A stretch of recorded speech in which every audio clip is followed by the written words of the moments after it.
Makadi kwanza. Sawa, ndofare makadi yenje. Aiwa tiri vapenyu chose. Aiwa, ndiri right. Wakati kwa mapo. Aiwa kwatabva kutsvene chose. Anditi ka. Transport. Mazinoka? Ndagokwira. Ndikagoburikira kunonzi kwani uku. Apa. Asi mazono kwa Mgurondo. Iko kuya.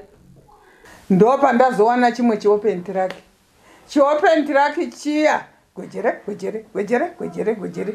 Kusvika kuno.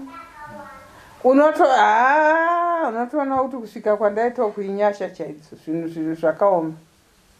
Shame. Aiwa chokwadi. Ndaona moto unonzi moto. Mazono chiri kunetsa transport. Zvino ndikati ndikarega kuenda.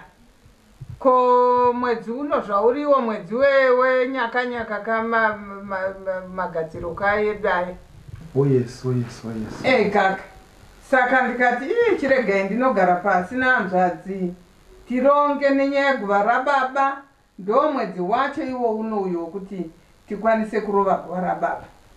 Saka ndikati regai ndinosvika kunanda. Kodede. Makazoti mubhadhira akaunti yangu uri nehembe dzatakatoredza. Iyo ndikuiziva achabhadhara. Because kandanchitira kuti mazuva akazowanda ini zvekuzoni ndozoonekwa property chibuda munomu. Munongoza ndinozivikanwa. Tete. Angosvika pane nyaya yatanga tichingotanga kuda kutotaura panapa yeguva rababa. Yanga yana tete. Nyaya yamuri kutaura kai? Ndandicha zvangu. Ndikanzwa muchitaura. Asi chandinetsa kana iwo tete vauya panapa vanosvikaona aniko? Vantu vanosvikaona mai pano first.